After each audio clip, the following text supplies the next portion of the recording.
Apocalipsis 5, 12 y 13. Dice: y decía a gran voz: el Cordero que fue muerto es digno de recibir poder y riquezas, sabiduría y fortaleza, honra, gloria y alabanza. Y a todos los que estaban en el cielo, en la tierra, en el mar y debajo de la tierra, y a todo lo que hay en ellos, les oí cantar: al que está sentado en el trono y al Cordero sean la alabanza, la honra, la gloria, el poder por todos los siglos de los siglos. Buenos días, hermanos. Hace mucho que no me ponía nervioso para predicar. Muchas gracias, hermano, porque vuelven a recordarle uno que no es uno, es Dios el que habla aquí.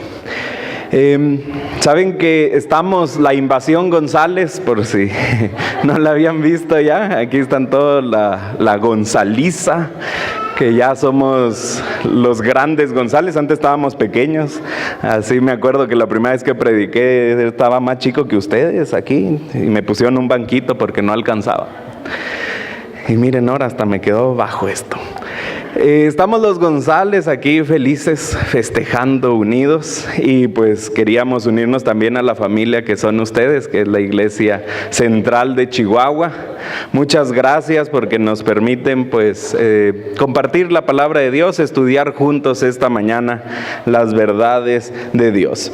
Y esta mañana vamos a estudiar el libro del Apocalipsis. Muchos le tenemos miedo a estudiar el Apocalipsis, porque no hemos entendido que tal como empieza el Apocalipsis comienza diciendo es la revelación de Jesucristo, que Dios le dio para manifestar a sus siervos las cosas que deben suceder pronto. No es la revelación de las cosas, es la revelación de Jesús. De ese Jesús que necesitamos hoy para que podamos soportar lo que debe suceder pronto. De ese Jesús que es la única esperanza para lo que está ocurriendo. De ese Jesús que es el motivo por el cual nos reunimos, adoramos y cantamos juntos. El Apocalipsis nos va a mostrar a Jesús. Y como nunca antes lo vamos a ver de todas las facetas. Y lo tenemos que ver, dice Dios. Esta es, como decía la doctora, esta es la medicina, este es el antídoto para el tiempo del fin. Esta es la única esperanza para la iglesia, el Jesús que te voy a mostrar. Y Jesús vino a esta tierra a mostrarnos al Padre. Pero ahora el Padre le dio la revelación. Ahora el Padre dice: yo les voy a mostrar al Hijo en su plenitud, en su majestad, en su gloria. Y necesitamos verlo, porque el tiempo está cerca. Y la revelación de Jesucristo nos lleva a lo que debe suceder. Ya está la pantalla, estoy un poco nuevo. A lo que debe suceder pronto. Y dice: sube acá y te mostraré las cosas que deben suceder pronto. Capítulo 4, versículo 1 de Apocalipsis. Y vi una puerta abierta en el cielo. Y oí una voz que era como de trompeta, que hablaba conmigo diciendo: sube y te mostraré las cosas que deben suceder después de esta. Que es necesario lo que tiene que suceder después de esto. Y el Apocalipsis nos lleva a una puerta abierta en el cielo. Pero me llama la atención la frase: lo que tiene que suceder, lo que debe suceder. Pues que se repite al principio del Apocalipsis. Es la revelación de Jesucristo para mostrarle a sus siervos lo que debe suceder. Y termina también Apocalipsis diciendo: yo he enviado a mi ángel para daros testimonio de las cosas que deben de suceder. Porque Apocalipsis no es un registro punto por punto de todo lo que va a pasar hasta el tiempo del fin, sino nos va a mostrar Jesús lo que tiene que ocurrir para que Él pueda venir. Y en la Biblia se repite esta frase muchas veces. Me sorprendió cuando estuve buscando deiginoma, eso es en griego, lo que tiene que suceder, lo que debe suceder, lo que es necesario que suceda. Y siempre se repite en un contexto bien importante. Y vamos a leer, no sé si se alcance a ver, si se alcanza a ver, ayúdenme todos porque tenemos que leer la palabra de Dios porque es la que es viva y eficaz. Las primeras dos bancas, ayúdenme a buscar Mateo 16, 21. Segundas dos bancas, Mateo 24, 6. Las terceras dos bancas, Mateo 26, 53 y 54. Siguientes dos bancas, Juan 4, 24. Las últimas bancas de allá, Hechos 3, 21, porque quizás ya no alcancen a ver acá porque están lejos, pero Hechos 3, 21. Primeras dos bancas de acá, apóyenme con 1 Corintios 15, 25. Siguientes dos bancas, 1 Corintios 15, 53. Siguientes dos bancas, 2 Corintios 5, 10. Las bancas que siguen atrás, Hebreos 9, 23. Y los que están atrás en mi lado izquierdo, 1 Pedro 1, 6. Y van a ver lo que tiene que suceder. Vamos a dar un momento para que todos lo tengamos y le voy a pedir a un voluntario de cada sector se ponga de pie y lo lea con fuerza para que todos oigamos. Vamos a empezar con Mateo 16, 21.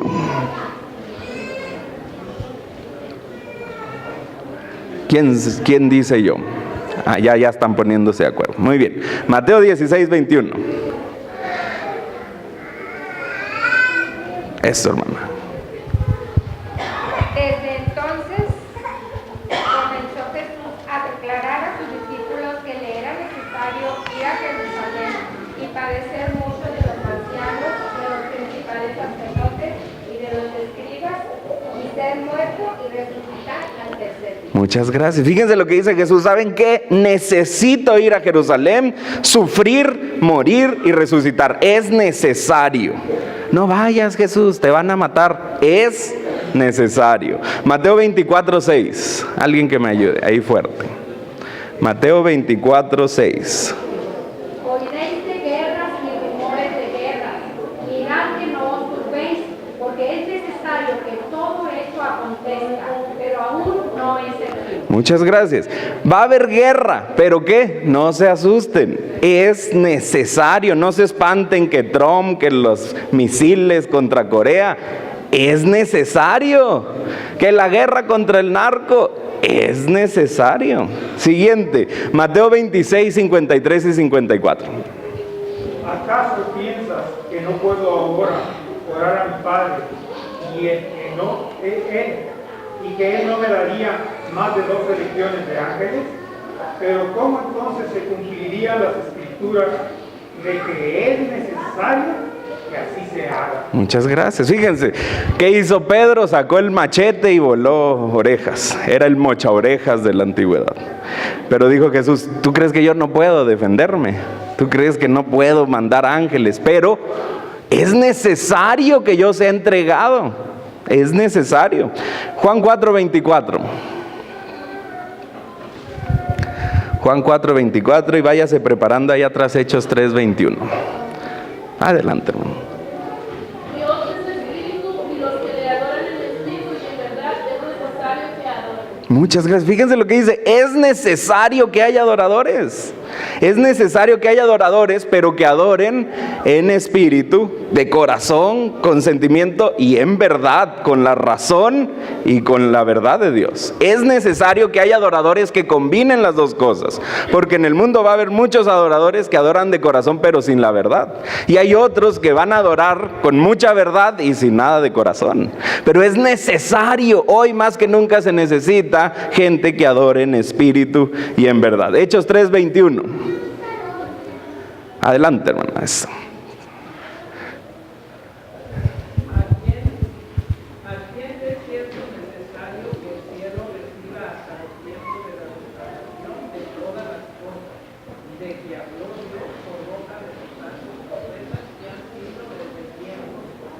Muchas gracias. Este es el sermón de Pedro y le dice, ¿saben qué? Es necesario que Jesús vaya al cielo hasta que se restauren todas las cosas. Pero yo quiero a Jesús aquí, me hace falta aquí, pero es necesario que esté allá hasta que se restauren todas las cosas. 1 Corintios 15, 25.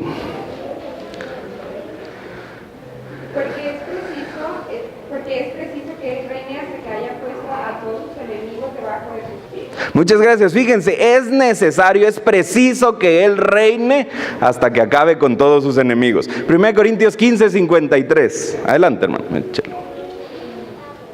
Porque es necesario que esto corruptible sea vestido de incorrupción y esto mortal sea vestido de inmortalidad. Muchas gracias. Es necesario, no podemos irnos hacia el cielo, todos achacosos. Necesitamos que Dios nos transforme. Es necesario que algunos descansen de esta vida, de los afanes de esta vida, para que lo incorruptible venga a su cuerpo y a su vida. 2 Corintios 5:10, por favor. Alguien por ahí. Pastor. Sí, 1 Corintios 5, 2 Corintios 5:10. Ya le ganaron, pastor. Adelante, hermano.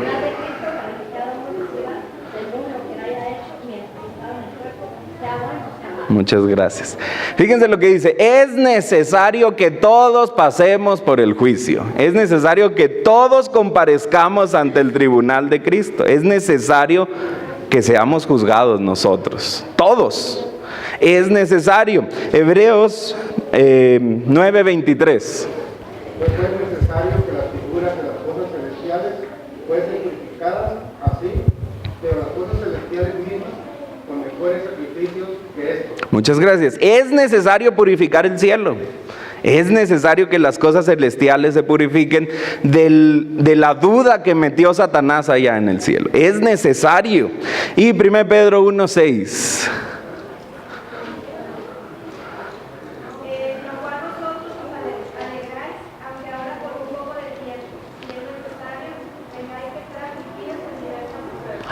Muchas gracias, hermana. Es necesario que tengáis que ser afligidos con pruebas. Es necesario que pasemos por pruebas en esta tierra. Dijo Jesús: en el mundo van a tener aflicción. Es necesario pasar por la prueba. Y a nadie le gusta que nos prueben, pero es necesario. Ahora, y Apocalipsis se va a repetir el es necesario otras 1, 2, 3, 4, 5, 6 veces más se va a repetir. Es necesario lo que debe de suceder. Muy bien, ahora sí. Ya pasamos este sector para quedar claro lo que es necesario. Ahora entramos al cielo, la puerta está abierta en el cielo. Y lo primero que ve es un trono. Y en el trono un ser, un hombre, una persona con un brillo deslumbrante. No lo puede describir porque la luz lo oculta. Y alrededor del trono 4 seres vivientes. Uno como buey, uno como águila, uno como león y uno como hombre. Y esos 4 seres vivientes tienen 6 alas. Y día y noche claman: santo, santo, santo. ¿Quiénes son los 4 seres vivientes? La Biblia nos los presenta aquí como los 4 seres vivientes. En Ezequiel 2:1 se nos presenta como los querubines. En Isaías 6 como serafines, pero son las criaturas más exaltadas de la creación de Dios, que tienen el privilegio de estar en el trono delante de Dios y ser el vehículo de adoración. Ellos empiezan la adoración y luego el cielo se les une. Y uno de esos 4 antes se llamaba Lucifer. Pero ¿qué creen? Se enalteció. Y lo sacaron, ¿no? Te despido, no estás haciendo buen trabajo. Tú eres el vehículo para que traigas la adoración hacia Dios y para que lleves los designios de Dios hacia mis criaturas, y tú te quieres quedar con la adoración. Así que lo cambiaron. ¿Y cómo se llama el reemplazo? ¿Cómo? Gabriel, sí, no me espanten, hermanos. Saben quién es Andrés Manuel, pero no saben quién es el reemplazo de Lucifer. El ángel que quedó en el lugar de Lucifer es Gabriel. Y ahora es el que viene, le toca administrar esta creación. Así que cuando hay que enviar un ángel, viene Gabriel. Y alrededor de los 4 seres vivientes, 24 ancianos que tienen coronas y vestiduras blancas. Eso lo dejamos de tarea. Y enfrente del trono 7 lámparas, que son los 7 espíritus de Dios. Y en el trono hay una escena de exaltación, de gloria y de honra a Dios. Señor, digno eres de recibir gloria, honra y virtud, porque tú creaste todas las cosas, por tu voluntad tienen que ser y fueron hechas. Y al que está sentado en el trono sea la gloria por los siglos de los siglos. Amén. Una adoración en el trono, y nos invitan a participar de esa adoración.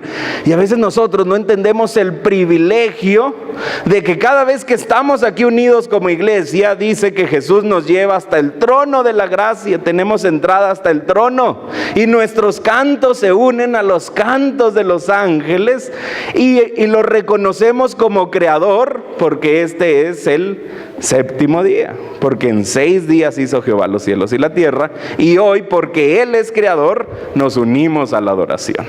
Y a veces cantamos sin ganas, hermanos, dormidos, no nos sabemos la letra y nos la inventamos, pero es un privilegio que Dios nos dio participar de esta adoración.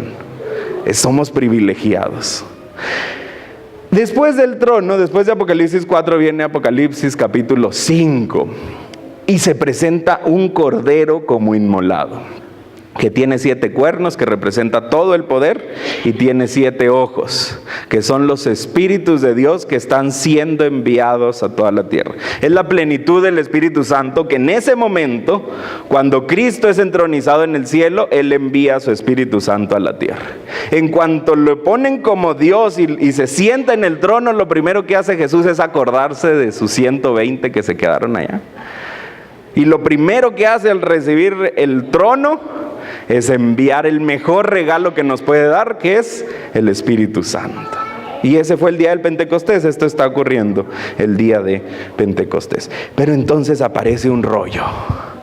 Y había un rollo a la diestra del que estaba sentado en el trono, pero nadie podía desatar los sellos, ni nadie podía ver lo que está dentro del rollo. ¿Y qué hace Juan? Empieza a llorar como Magdalena. Empieza a llorar Juan, porque tanto que viajé, tan bonito que está la escena, y nadie va a desatar ese rollo. Y no vamos a saber qué contiene el rollo. Y yo les pregunto, ¿ustedes saben qué tiene el rollo? Pues hay que llorar junto con Juan, porque no sabemos qué tiene el rollo. Y lloraba Juan, no sé, nadie va. Y viene uno de los 24 ancianos y le dice: tranquilo Juan, tranquilo, es que no voy a ver el rollo. Vengo, Dios me trae aquí para que vean lo que debe de suceder, y no va a abrirse el rollo. Y no hay nadie en todo el universo que puede abrir ese rollo. Y le dice: tranquilo, mira, he aquí el león de la tribu de Judá, la raíz de David. Él es digno de abrir el rollo. Y voltea a ver, y ahí está Jesús, inmolado, cargando las marcas de su inmolación, no como cicatrices horribles, sino como marcas de luz de que Él fue clavado en la cruz por nosotros. Y entonces el universo se emociona y dice: sí, el Cordero es digno de abrir el rollo. Él es digno, nadie en todo el universo es digno, solo el Cordero. Y empiezan a cantar otra vez, y es cuando ocurre lo que leíamos en nuestra lectura bíblica: al Cordero y al que está sentado en el trono sea la bendición, la honra, la gloria y el poder para siempre jamás. Y lo que me llamó la atención es que me emociona la escena, pero no sé qué tiene el rollo. Y Jesús murió para ser digno de abrir ese rollo, y yo sigo sin enterarme qué dice adentro del rollo. ¿Y será que no nos hemos dado cuenta qué tiene el rollo? Saben que hay por lo menos 5 posiciones acerca de qué tiene el rollo. Algunos dicen que el rollo es el rollo de la vida del Cordero. Es este libro donde está escrito el nombre, y todavía le agrega: no, el que se bautiza le escriben el nombre ahí, y ahí está el nombre. Y cuando abran el rollo dicen: este no está, mátenlo. Ay, qué feo. Otro, la revelación del futuro. Algunos creen que el rollo es el Apocalipsis, que ahí empieza a abrirse el Apocalipsis y es todo lo que va a faltar de Apocalipsis.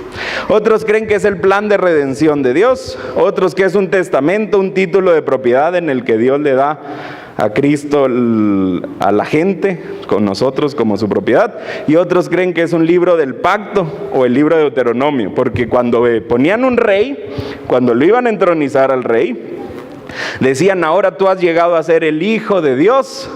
Le daban el rollo de Deuteronomio y decía: con esto vas a sobrevivir. Y le daban el rollo para entronizarlo. Entonces tiene sentido, casi todo tiene un poquito de sentido, pero ninguno le da, porque fíjense lo que escribió Palabras de Vida del Gran Maestro, página 236, la hermana White. La decisión de los dirigentes judíos de rechazar a Jesús fue registrada en el libro que Juan vio en la mano de aquel que se sienta en el trono. Entonces no tiene los nombres, entonces no es revelación del futuro porque eso pasó en el pasado. Y podemos evaluar cada uno, pero no hay tiempo, así que vamos a avanzar directo a qué es el rollo. Si no ven, no se preocupen, se los voy a decir. El rollo está escrito por dentro y por fuera. Las tablas de la ley estaban escritas por ambos lados. Y en Ezequiel 2:10, la profecía que Dios le da a Ezequiel, que tiene que comunicarla, está escrita por ambos lados. Entonces el rollo es un pacto, como las tablas de la ley, pero también es profecía.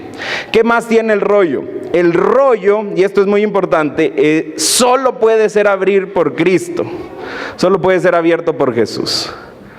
Nosotros, no es un pacto con nosotros porque solo lo puede abrir Jesús. Es un asunto entre el Padre y el Hijo. Cuando se abra el rollo, el misterio de Dios será revelado. Eso lo dice Efesios 3, Colosenses 1, Apocalipsis 10 y Apocalipsis 11. Es el misterio, contiene el misterio de Dios. Para explicarles sencillamente qué es el rollo, es un pacto eterno entre el Padre y el Hijo. Este pacto eterno, la hermana Juan le llama que funcionó en el consejo de paz, o sea, cuando se unía el Padre, el Hijo y el Espíritu Santo y decidían qué iba a pasar con la creación, con nuestra redención. El rollo tiene un pacto entre Dios y el Hijo, que es un acuerdo que pone al Padre como el que le va a dar al Hijo todo, y al Hijo como el Redentor y cabeza de todas las naciones y los elegidos. A cambio de darle todas las cosas al Hijo, el Hijo va a morir. Es necesario que sufra, es necesario que venga a vivir como nosotros, es necesario que resucite y que reine. ¿Cómo sabemos si eso existe? Bueno, ahí tienen los textos arriba. En el Salmo 2, 7 al 9 dice: yo publicaré el pacto. Jehová me ha dicho: mi hijo eres tú, yo te he engendrado hoy. Pídeme y te daré por herencia las naciones, y como posesión tuya los confines de la tierra. Los quebrantarás y los gobernarás.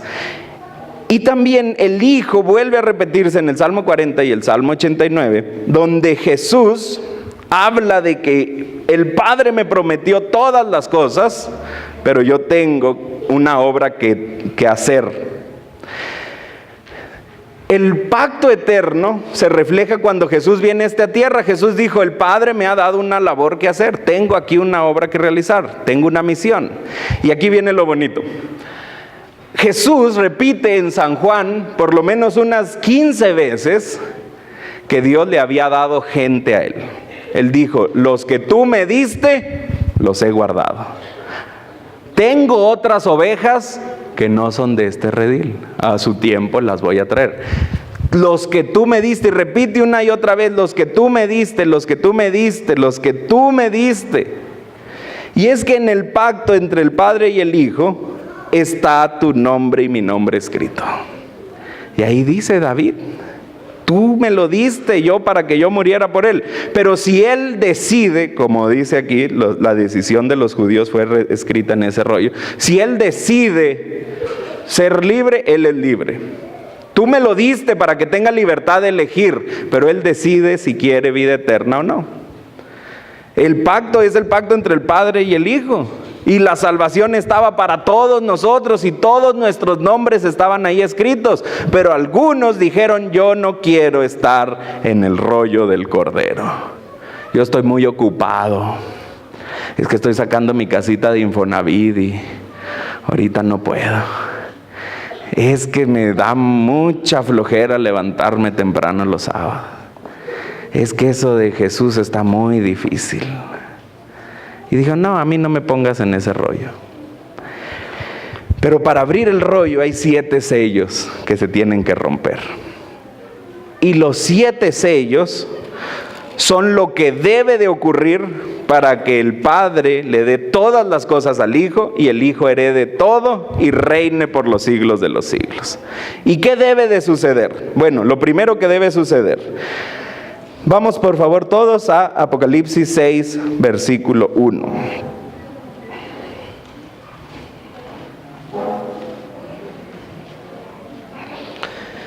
Cuando el Cordero abrió uno de los sellos, oí a uno de los 4 animales diciendo con una voz de trueno: ven y ve. Y miré, y aquí un caballo blanco, y el que estaba sentado encima de él tenía un arco, y le fue dada una corona, y salió victorioso para que también venciese. Salió venciendo para vencer. ¿Qué tiene que ocurrir para que Cristo reine y para que Cristo nos dé toda la eternidad? Bueno, lo dice en Marcos 13:10 y en Mateo 24:14.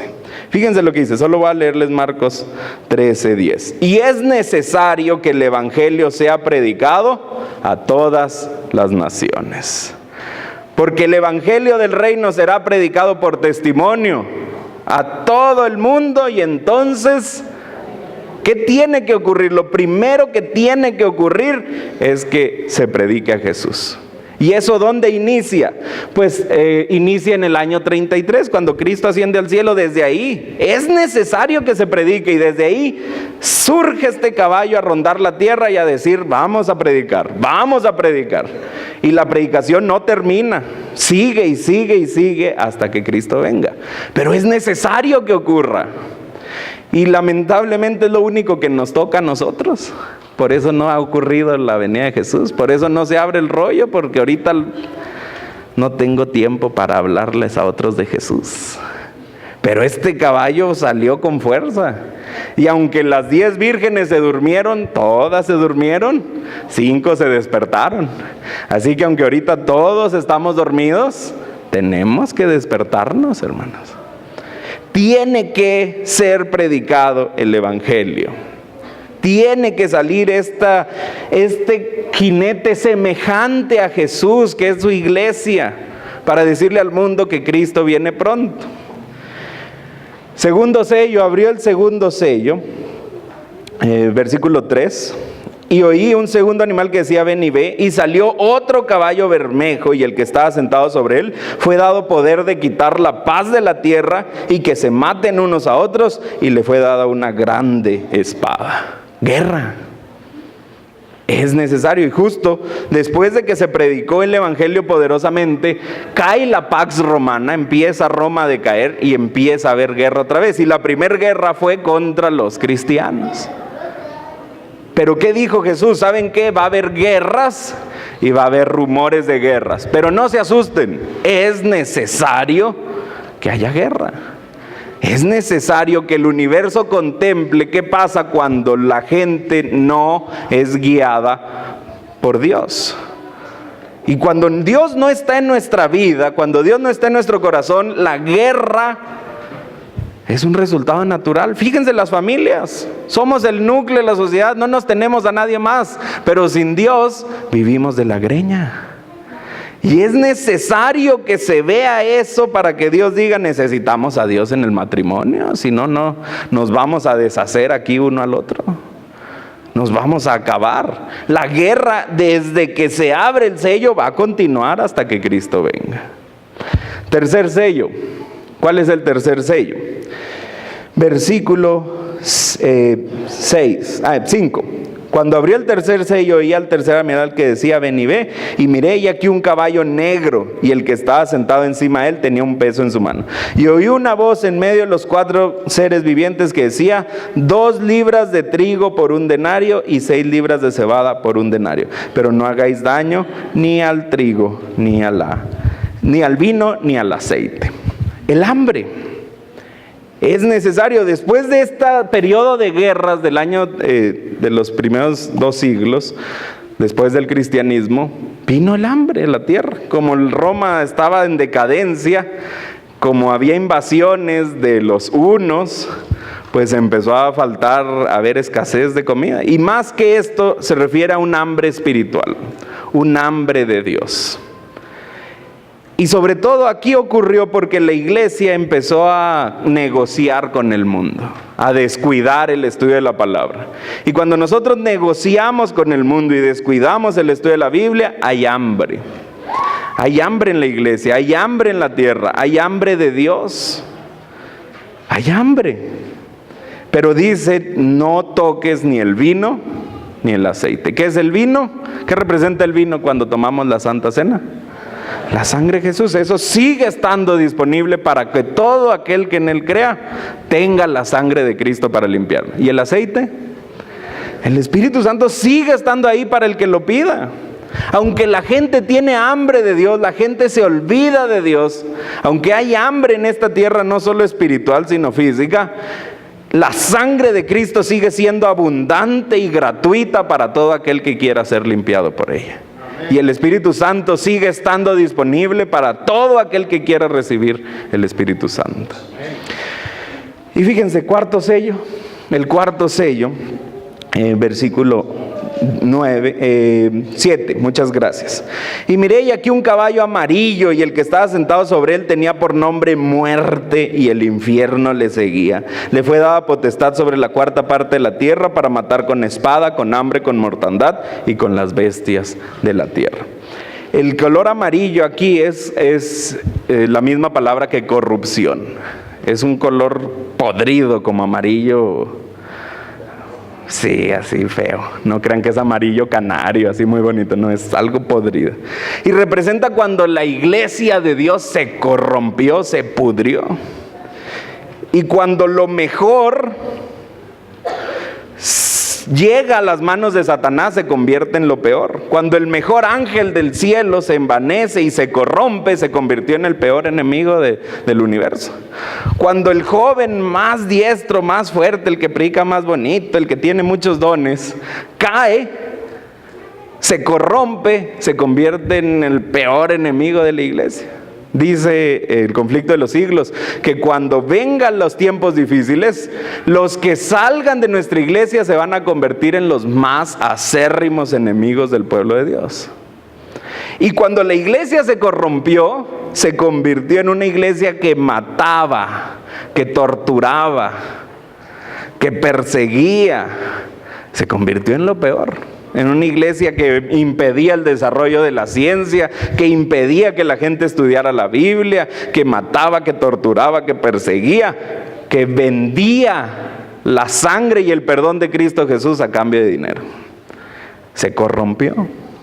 Ahora, ¿por qué estos 4 jinetes van a seguir hasta que el Cristo venga? Porque ¿a poco ya dejó la iglesia de hacer eso? Hay iglesias que siguen corrompidas, que siguen cambiando la salvación por el dinero. Hay iglesias que van a levantarse a perseguir. Y eso va a durar hasta que Cristo venga. Pero fíjense, entonces es la predicación del evangelio, la guerra, el hambre y la corrupción. ¿Y por qué es esto importante? Porque ustedes de aquí a julio van a oír en todas las cadenas de televisión, en todos los programas de radio van a oír gente que diga: yo voy a acabar con el problema del hambre, de la guerra y de la corrupción.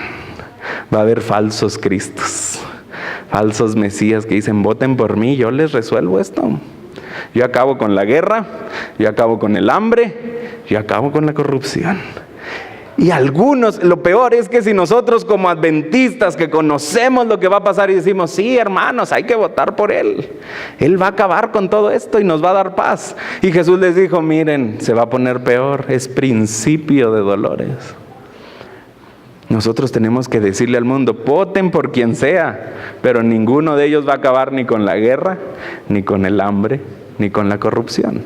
Nosotros tenemos que ser el jinete blanco que les diga que es necesario que esto acontezca para que venga el fin.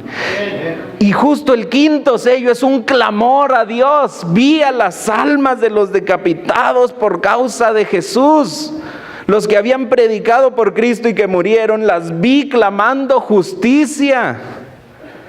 Y les dijo, miren, espérense, todavía no se completa el número de los salvos. Todavía no acabamos de todos los que van a estar dentro del rollo. Todavía no se completa el número, aguarden. Porque dice Jesús, aún no es el fin, porque el que persevere hasta el fin. Es necesario que haya un clamor de justicia. Y vamos a seguir clamando, hermanos, hasta que Cristo venga. Saben que hace poco el primer anciano de mi iglesia estaba embarazada. Su esposita perdió a la bebé. Y ellos están fuertes. A mí fue un ejemplo de fortaleza. Pero cuando llegaron, hicimos un servicio y la bebé fue cremada y llegaron con una urna así chiquita, hermano, decorada como de niño. Y eso rompió a la iglesia en llanto. Y hay ese clamor muy interno, muy personal. Señor, ¿por qué? ¿Hasta cuándo? ¿Por qué siguen sufriendo los que te siguen, los que creen en ti? ¿Por qué, Señor? Y ese clamor ahí tiene que ocurrir para que nosotros clamemos a Dios y clamemos hasta que Cristo venga. Señor, voy a seguir clamando. Voy a seguir pidiéndote, Señor, trae justicia, trae el fin de este dolor. Que ya no haya más urnas pequeñas para niños, que ya no haya más cajones, que ya no haya más funerales. Voy a seguir clamando y va a decir Dios, sí, yo sé, hijo, yo también quiero acabar con la muerte, pero espera un poco más. Mantente clamando, es necesario que siga este clamor. Es necesario decir, este no es mi hogar. Esto no puede ser todo, porque estamos ahí felices en nuestro carrito con el aire acondicionado, disfrutando, y se nos olvida que este no es nuestro hogar. Y Dios tiene que dejar que ocurran pruebas y dolor para recordarnos que no hemos llegado al hogar. Que aunque te esté yendo muy bien en tu trabajo, que gracias a Dios tu familia esté muy bien, que no haya ningún enfermo, no es este tu hogar. Acuérdate, clama a Dios y dile, Señor, ya llévame a tu hogar. Ya no quiero estar aquí. Y el sexto sello, ustedes lo conocen muy bien, versículo 12. Abrió el sexto sello y hubo un gran terremoto. ¿Cuándo ocurrió el gran terremoto? Conquist, poderosos Everest, con Cristo siempre hacia la cumbre. Si me acuerdo, hermanos, no estoy tan perdido. En Lisboa, Portugal, el 1 de noviembre de 1755. ¿Y por qué es necesario que ocurriera este terremoto? ¿Por qué era necesario que ocurriera el terremoto de Lisboa? Fíjense, el terremoto de Lisboa, si ustedes ven la fecha, fue el 1 de noviembre. ¿Qué se celebra el 1 de noviembre? El Día de Todos los Santos. Exactamente. Es la versión católica del Día de Muertos. Y estaban todos en las iglesias. Lisboa era una de las ciudades más antiguas de Europa. José I, era el rey del imperio portugués, había llenado de oro y de riqueza Portugal por las minas de Brasil y el comercio de esclavos de África Occidental. Dice Nicolás Schrady, un historiador, de todas las capitales, esta era la que más se asemejaba a una ciudad de Dios en la tierra. Parecía el último lugar donde el cual podría llegar la ira de Dios.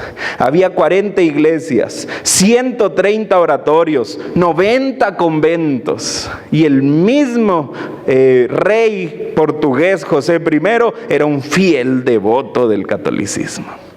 Y esa mañana llegaron todos los miembros de la iglesia a celebrar el Día de Todos los Santos. Llegaron a la misa de las 8 y empezaron a encender veladoras.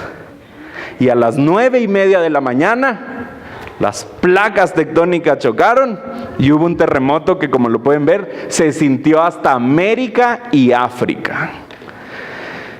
Y los fieles que estaban ahí buscando a Dios en un lugar incorrecto, se vinieron las iglesias y los derrumbaron. Y los que se salvaron de eso corrieron y dijeron: vamos a huir al mar, la tierra no es segura, vamos a huir al mar. Y se subieron a barquitos, a botes, a lanchas y empezaron a remar, empezaron a irse al mar. Pero ¿qué creen que vino después del terremoto? Un tsunami con una ola de 20 metros. Y después de la ola y después del terremoto, lo que quedó en pie y lo que sobrevivió, como había tantas veladoras encendidas por todo Lisboa, se cayeron las veladoras y arrasó un incendio que duró 3 días para apagarse. Y esa ciudad que parecía la ciudad de Dios, la ciudad más cerca de Dios, que no le hacía falta nada. ¿Y saben qué es lo único que se libró de Lisboa? Las afueras, donde vivían las prostitutas y los pobres. El rey José I se salvó porque corrió y fue y se escondió en un prostíbulo, y ahí lo encontraron. No sé cómo lo encontraron, ya no dice la historia qué estaba haciendo, pero así se salvó. Imagínense al rey ahí escondido entre los pobres y las prostitutas, y ahí estaba el rey. Era necesario este terremoto porque este terremoto sacudió a Europa y les enseñó que no estaba el reino de Dios en esa tierra, que la iglesia no era el reino de Dios, que había algo mal ahí. Y después vino el día oscuro de Nueva Inglaterra. Esto ocurrió no voy hasta allá, ya estoy. 19 de mayo de 1980. Fíjense que, perdón, es 1800, aquí está 1780 es. Fue error de dedo, un 7 por un 9.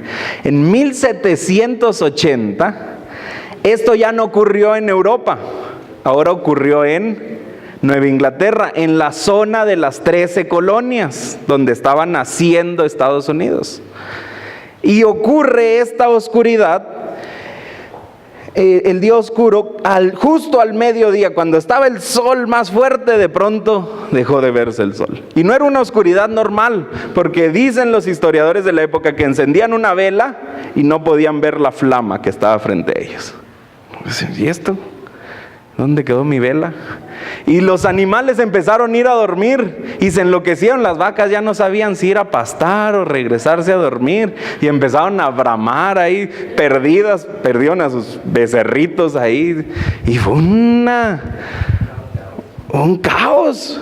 La gente empezó a gritar. Y muchos, dice ahí, era el momento más oscuro de todos. Esperaron a que saliera la luna, pero la luna no salió. Y donde se alcanzaba a ver la luna, se veía una luna rojiza, como sangre. Y entonces dijo, no, y la gente no durmió, dice, nadie concilió el sueño, porque no sabían si el sol saldría al siguiente día. No sabían, y si ya nos quedamos así. Y no se hallaban entre la familia, ¿dónde está mi esposa? Es esta. No, esta no es. Esta será. Ay, no, esta es una vaquita. Este será mi esposo. No, este es un borrego. No hallaban. Hubo una confusión y la gente perdida y escondida y atemorizada. Y justo después de esto, si ustedes ven la cronología, a fines de 1700, a principios de 1800, vino ese renacer de volver a leer la Biblia. Y fue como Guillermo Miller volvió a leer la Biblia y se encontró con la verdad de Daniel. Lo originó esta oscuridad, este susto. Era necesario el día de oscuridad. Y la última señal, la caída de las estrellas. ¿Cuándo ocurre la caída de las estrellas? 13 de noviembre. Fíjense la fecha, 1800. ¿Qué faltaba? 11 años después, ¿qué iba a pasar? El gran chasco. Y cuando ya empezaba el movimiento, que era el movimiento adventista, a predicar que Cristo venía pronto, este 13 de noviembre, toda la costa este de los Estados Unidos, ya no solo fue en una zona, en toda toda la costa este se vio una lluvia de estrellas que se denominan Leónidas. Y de repente estaban esta gente hablando de que Jesús venía pronto y tú podías decir, no les creo, se me hace que son cuentos. Yo ni estuve ahí donde dicen que estuvo muy oscuro. Allí en Lisboa pasó hace mucho. Pero de repente en la noche empezó y hubo tantas estrellas que parecía de día, lo contrario al día oscuro. Tantas estrellas que era de día y los animales, las vacas, se levantaron y empezaron a mugir y a dar leche, y los gallos a cantar. Pero eran las estrellas. Y la gente que no le había hecho caso al movimiento adventista volteó y dijo, a ver, explíquenos otra vez eso de 1844. Era necesario estas señales, porque esas señales justo marcan el inicio del tiempo del fin. Y después de esto, fíjense cómo termina Apocalipsis, capítulo 6. El cielo se apartó como un libro que fue envuelto, y todo monte e isla fueron movidas de sus lugares. Y los reyes de la tierra, los principales, los ricos, los capitanes, los fuertes, todo siervo y libre, se escondieron en las cuevas entre las peñas de los montes, y decían a los montes y a las peñas, caed sobre nosotros, escondednos de la cara de aquel que está sentado sobre el trono y de la ira del Cordero, porque el gran día de su ira ha venido, y ¿quién podrá estar firme? Fíjense lo que dice: los que no hicieron caso al que está sentado en trono y al Cordero, no le hicieron casos a las señales, cuando vino Cristo Jesús ansiaban morir. Ocúltenos de la ira del que está sentado en el trono y del Cordero, porque ¿quién puede estar de pie? Y fue lo mismo que dijo Jesús en Lucas 21, 25 al 27. Entonces habrá señales en el sol, en la luna y en las estrellas, y en la tierra angustia de gente confundida a causa del bramido del mar y de las olas, desfalleciendo los hombres por el temor y la expectación de las cosas que sobrevendrán en la tierra, porque las potencias de los cielos serán conmovidas. Entonces verán al Hijo del Hombre que vendrá en una nube con poder y gran gloria. ¿Y quién puede estar de pie? ¿Saben quién puede estar de pie? La iglesia adventista del séptimo día. Porque Dios nos dijo, les voy a explicar lo que va a pasar, para que cuando ocurra, en vez de esconderse, en vez de asustarse, erguíos, levantad vuestras cabezas, porque ustedes saben que la redención está cerca. Y tenemos que estar de pie, hermanos. Cuando todo el mundo se asusta y huye, nosotros tenemos que estar de pie y decir, tiene que suceder esto. Tiene que haber guerra, tiene que haber hambre, tiene que haber corrupción, tiene que haber un clamor de justicia, tienen que haber señales, porque Cristo viene pronto. Y cuando se abrió el séptimo sello, hubo silencio en el cielo por media hora, porque el cielo guarda silencio para ver cómo Dios va a salvar a su pueblo. Y es el momento en que dice, el conflicto de los siglos me encanta, porque dice, en el momento más oscuro, cuando los hijos de Dios parecen haber sido dejados a los poderes de las tinieblas, entonces se abre el cielo y resucitan todos los que murieron en el mensaje de los tres ángeles, y se levantan para oír el pacto final que hará Dios. Y cuando se levanten, dice, y oímos el día y la hora de la venida de Cristo Jesús. Y pocos días después vimos la nube oscura en el cielo. Esos pocos días, el media hora se traduce principio de día por año en 7 días. No sabemos si sean exactamente los 7 días, pero ese es el momento. Se abre el cielo, Dios salva al pueblo perseguido, se levantará Miguel, y un poco de tiempo después viene Jesús a acabar con todo.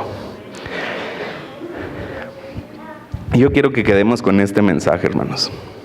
Derek Redmond era el velocista elegido por el Imperio Británico, por Inglaterra, para representarlos en las carreras en las Olimpiadas de Barcelona 1992. Y él había preparado toda su vida, era un velocista comía lo que tenía que comer, hacía los ejercicios que tenía que hacer, se estaba alistando porque él era el que iba a correr por su país en Barcelona 92. Se compró sus tenis, se puso su short y empezó a hacer calentamiento, y llegó la hora, el día en el que iba a representar a su país. Se puso en el punto de salida, levantó su rostro, estuvo atento para oír el balazo que iniciaba la carrera y empezó a correr con todas sus fuerzas. Toda su vida se había preparado para este momento, pero justo cuando iba a la mitad de los 400 metros se desgarró el muslo derecho y cayó. Él sabía que ahí había perdido la carrera, y tirado entre el dolor, entre el sufrimiento de que aquello para lo que había dedicado toda su vida, empezó a llorar. Y empezó a llorar. Yo toda mi vida estuve esperando este momento, y justo cuando era mi gran momento caí. Justo cuando era el momento en demostrar quién soy, de representar a mi país, caí. Pues ¿saben qué pasó? De repente de entre las gradas bajó un señor ahí, corriendo. Y los guardias intentaron detenerlo. ¡Alto! No puede ingresar, quítense. Y llegó a donde estaba Derek Redmond y lo levanta y le dice al oído algo. Y fíjense, seguía llorando Derek. Y le dijo, órale, vamos. Y empezó a llevarlo así con la pierna desgarrada. Vamos. Y todo el mundo, las cámaras voltearon a ver. Ni siquiera se dieron cuenta, ya no siguieron al que había ganado la carrera. Todos están aquí viendo. ¿Y este hombre quién es? ¿Qué está haciendo? ¿Por qué lo está llevando? Y lo llevó hasta que cruzó la meta. ¿Saben quién era este hombre? Su papá. Su papá vio a su hijo tirado y dijo, no, yo no voy a dejar a mi hijo caído. Y fue, lo tomó, lo abrazó y le dijo, hijo, tienes que terminar esa carrera, pero no la tienes que terminar solo. Vamos. Y lo llevó hasta el final. Y Dios nos dice, ¿sabes qué? Tiene que haber guerra, tiene que haber hambre. Tienes que recordar que este no es tu mundo. Tienes que acabar la carrera. Tienes que prepararte. Tienes que alimentarte diferente. Tienes que vestirte diferente. Tienes que ser el representante del Cordero en esta tierra. Pero no tienes que correr solo. No tienes que llorar solo. No tienes que sufrir solo. Yo voy a estar a tu lado hasta que llegues a la meta. Y de eso se trata la iglesia, hermano. Aquí nadie corre solo. Aquí nadie llora solo. Si tenemos que pasar y tienen que suceder estas cosas, Cristo va a estar con nosotros hasta el final.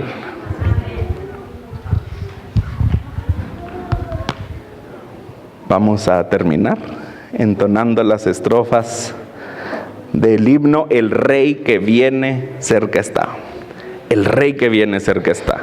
Pero pensemos realmente, hermanos, no es una fábula, no es un cuento. El Rey ya viene. Vamos a ponernos de pie y vamos a entonar con gozo, con alegría, irguiendo nuestros cuerpos, levantando nuestras cabezas y sabiendo que el Rey ya está cerca.